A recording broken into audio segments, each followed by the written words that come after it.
Well, our theme this month is connection.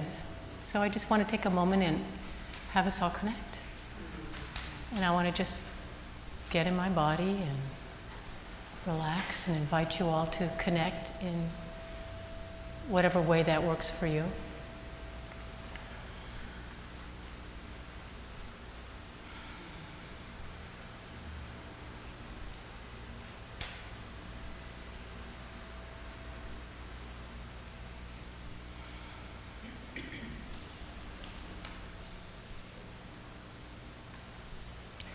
I love this theme because it talks about my favorite of all of the universal principles that we study, and that is the first one, the principle of oneness, that we're all one, we're all connected. There is, I think it was Plato that said, there is no other. I love that. And many years ago, I heard Reverend Michael Beckwith say something that really has sprouted up inside of me, and that is about life purpose. And he said that we all share the same life purpose.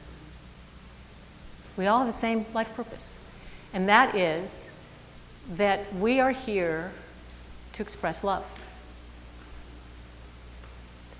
So what a beautiful way to think about connection and to think about our most universal of universal principles of oneness through that lens of expressing love.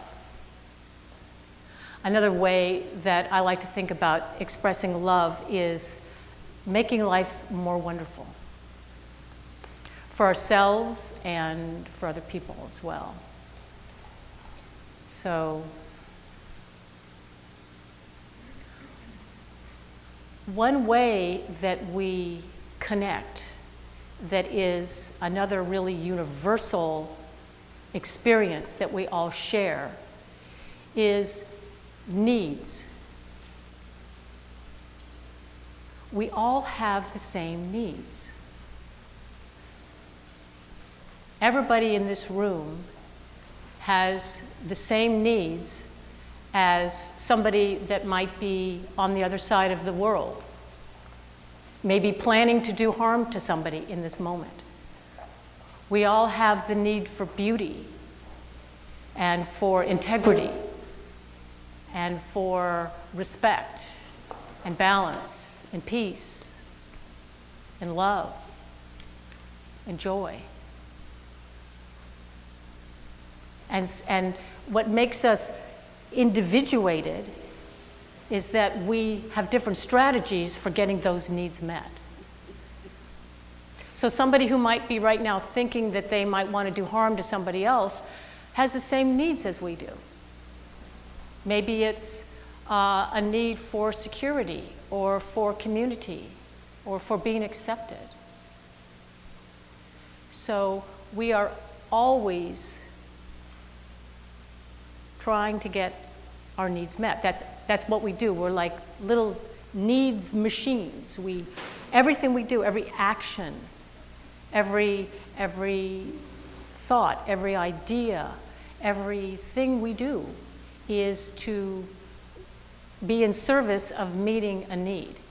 And that's kind of what makes us one. That's sort of speaks to our divinity, our human connection.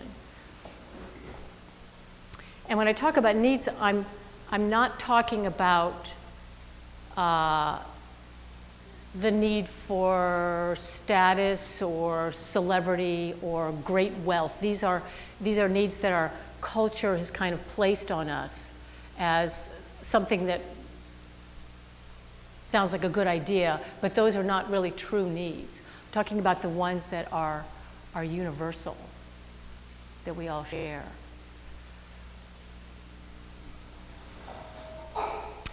The other day I was trying to kind of just settle myself into what I was going to say today, and I looked outside of my window, And I had a sweater that was out in the sun, and there was this bug on the sweater. It was one of those stick bugs. It was that long. It was huge, and it was white.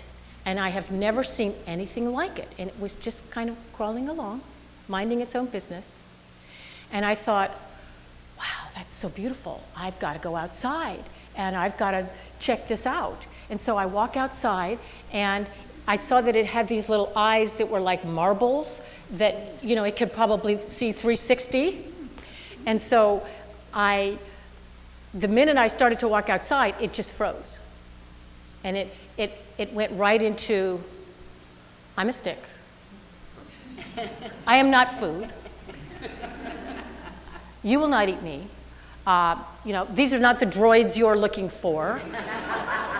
And I just sat there and waited, and it just sat there and waited. And then I thought, wow, this beautiful bug has needs. It has needs for self-preservation. It has needs for not being eaten. And you know, it's easy to think about needs in terms of physical needs, like, you know, we all need water and air and food and things like that. But the emotional needs we also share. So I was thinking, well, gee, it has these needs and it's not going to move. So my need was for learning. My need was for appreciation and admiring its beauty. And so I thought, well, okay, I think its needs are going to win out. And I went back inside, and then as soon as I walked inside and I looked out my window, it just started crawling off again. So we're always doing whatever we do to fulfill a need. And even if that doesn't turn out the way we think it should or the way we want it to. I had this experience when I was a young 24-year-old hippie single mom living in a chicken coop in Petaluma some years ago. And I didn't know anybody, and except for I had my 1-year-old daughter, Carmen, and I befriended this couple, and they were kind of living on the edge. They lived outside the law, let me put it that way. They really enjoyed a lot of drugs, a lot of the time. But they had a son who was about the same age as my daughter. And I've always had this sense of shame about hanging out with them because they were not the kind of people that I would normally hang out with. And as I look back on it now, so many years later, 40 years later, I'm thinking, wow, that experience allowed me to fulfill a whole lot of needs. I had a need for connection. I had a need for friendship. I had a need for mutual support. And I had a need for fun. And those needs were being met. So that has allowed me to really soften up on myself about this thing that I had felt this amount of shame around, and feel a little warmth toward myself about it.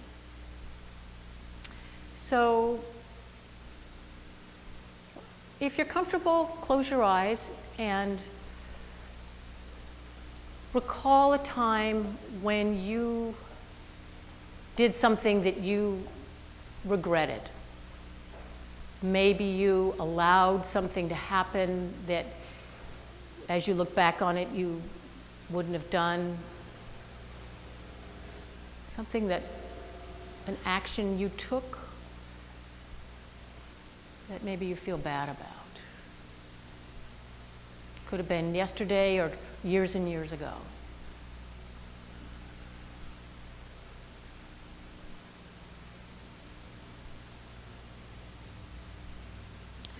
Just whatever pops up. And now look at whatever it was that happened or didn't happen through the lens of non-judgment. So if there was any judgment around yourself or somebody else, just let that fall away and pretend like you don't know how to judge.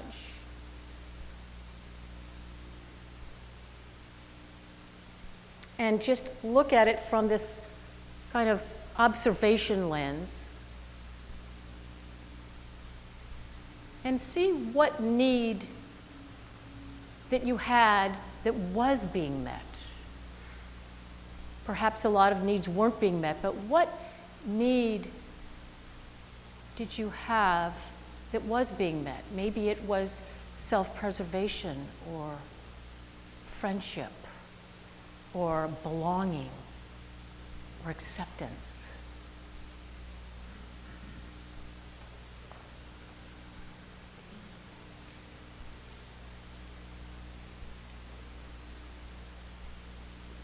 And then as you think of this, see if you can find some warmth for yourself, some self-acceptance, some self-love.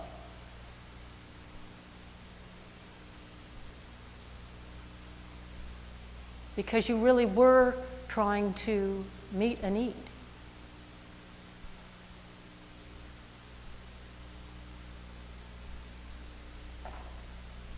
And when you're ready, open your eyes.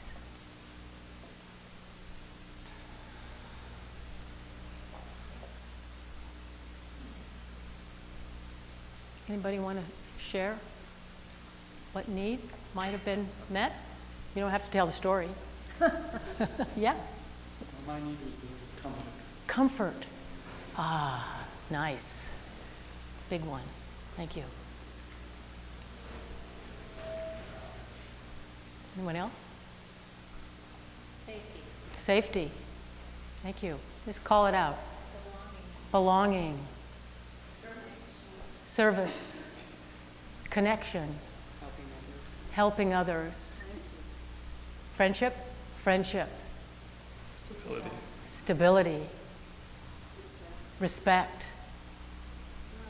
Love. Oh, justice. Thank you. Oh, these are beautiful.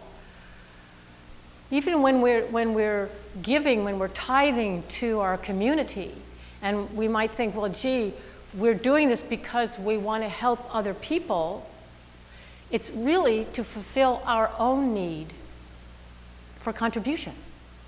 We have a need to contribute, to make life more wonderful for our community or for somebody else. So when it comes to fulfilling our own needs and having that resonance within ourselves that allows us that feeling of connection with ourselves, we have this beautiful, innate mechanism that's designed perfectly and divinely to let us know whether our needs are being met or whether they're not. And it's called feelings. We all are hardwired to feel. Just go visit my 2-year-old grandson who has no problem letting you know exactly how he feels at any given moment. So our feelings are always pointing to whether our needs are being met or not being met. So I'm just going to check in right now in this moment.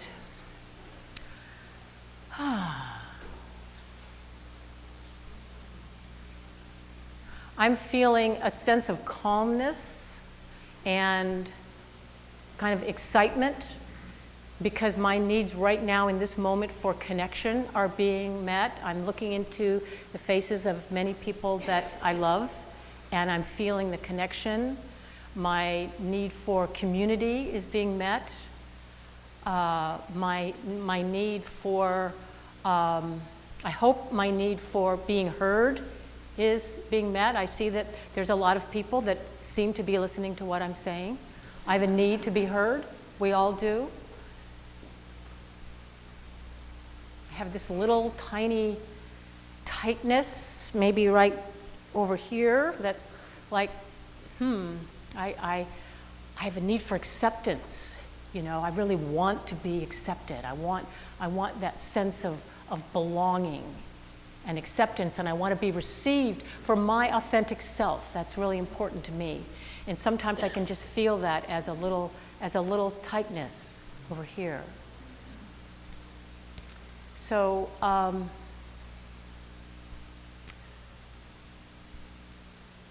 let's do that right now. Let's just have you close your eyes if you're comfortable. And notice a sensation in your body.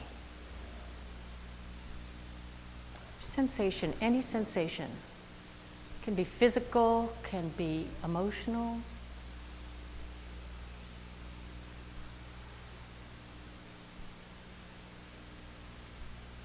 And if that sensation were a feeling, what would it be?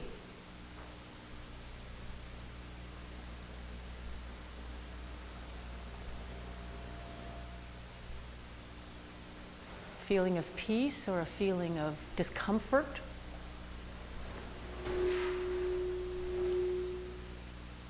Feeling of grief?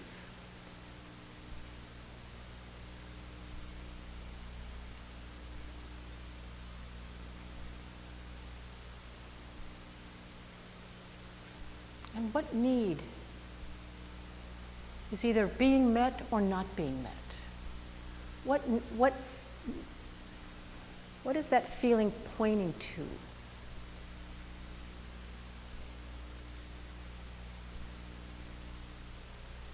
It's either being met or not being met.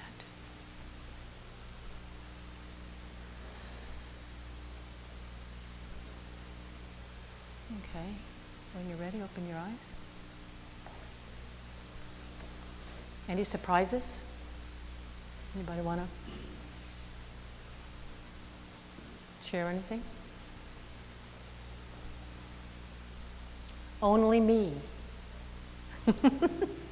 Yeah.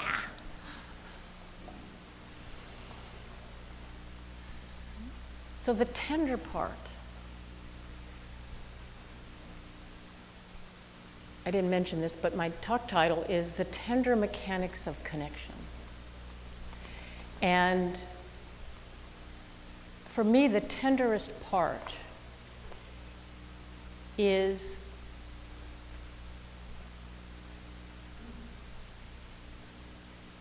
connecting with myself and with others, and simply resonating with either myself or somebody else's feelings and needs,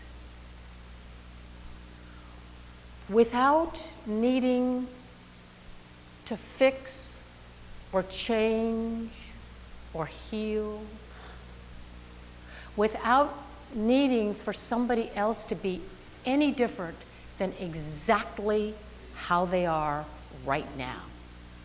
This is, to me, the tender part. I've spent almost my entire adult life, and probably way before that, trying to help people, either from a place of ego, where I want you to know how brilliant I really am, and so I'm going to give you some advice, or I'm going to help you or fix you or change you. I'm going to empty out my pockets of all of my infinite wisdom so that I can help you, either for the reason of you admiring me for my infinite wisdom, or maybe just because I love you so much and I want to help you.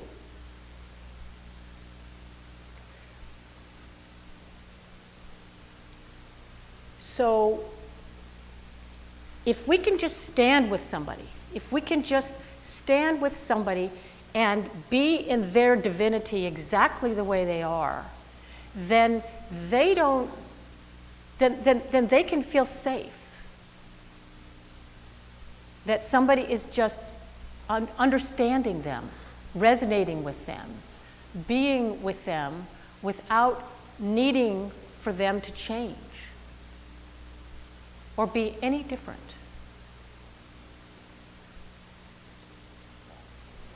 So to me, this is the tender place of connection through feelings and needs as a way of expressing love. I mean, if it's true that we're all here to express love, if that's really what we're here for, to be making our own lives and other people's lives more wonderful, then what better way to do that than to simply see the divinity in where people are, exactly the way they are, however they are, in any particular moment. To me, that's the tenderest mechanic of connection.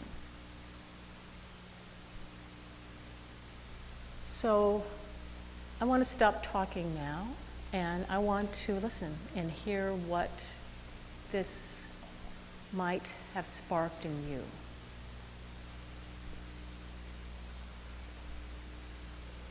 Exactly what I learned this week.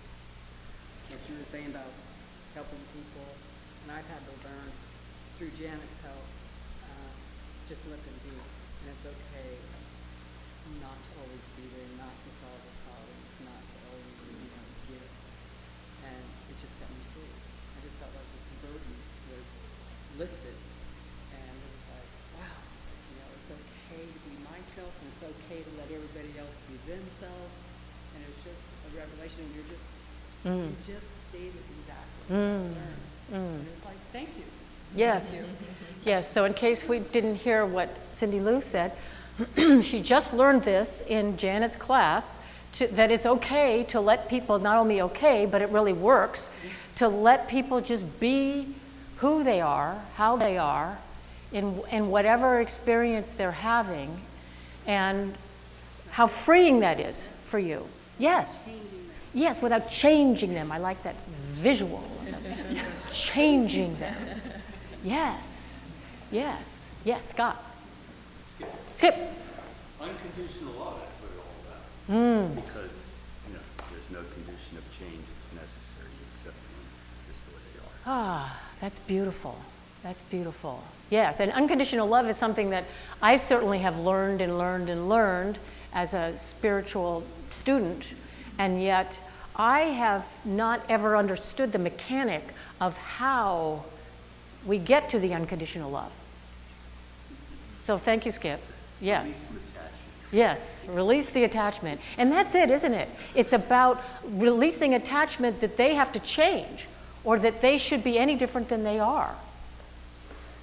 Because once, if I'm if I'm talking with you, Skip, and I'm saying,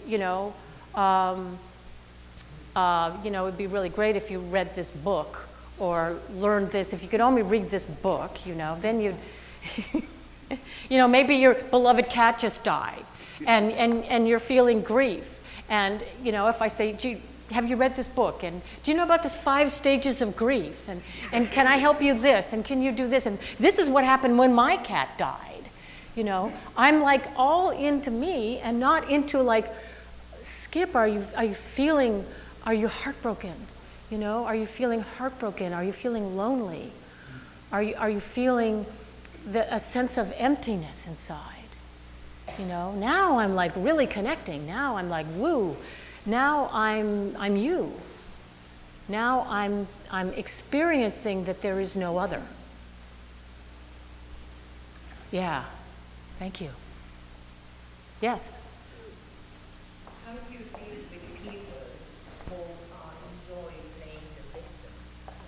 How do you deal with people, I'm working on love and kindness, Yes. except I heard what you yes. Okay, how do you deal with people and when you were saying, I try to be loving and kind, matter of fact, I Yes. spent some time yesterday with somebody who forever playing the victim. Yes, great. You get tired because they suck Yeah. the energy Yes. out of you. Yes, like a vacuum cleaner. And after I left this person, I was being aware what was going on, but at the same time, Yes. because I've been for years a part of Science of Mind, I know the game and all that. So, not the game, I know the principle. Yeah. So after you leave, I say, I just spent 3 hours with this person. I don't think I'm going to do that. Yeah, okay. Because I'm aware of that whatever you try to be maybe kind and loving, you cannot hear it, you cannot see it because you enjoy playing with it. How I do you understand. deal with that? Okay, so the question is, how do you be with people that are in a victim consciousness? I see your hand. Hang on a second, Hillary. And this is my greatest challenge. How perfect that you should bring this up, because I have a trigger about that myself. What I have learned to do that works for me, and that's all I can say is what works for me, is that I try to translate what they're saying into their needs and feelings. So if somebody's saying, God, just how are you? Oh boy, just like one thing after another. It's always this or it's always that, I'm thinking in my mind, well, they may be feeling a little depressed because they're needing something. They're needing a sense of belonging or caring. I find in my daily life that as I speak to people, that there is always that we are a longing to be heard. We long to be heard, but in our culture, we're not trained to speak this language of compassion where we just stand with somebody and listen to them.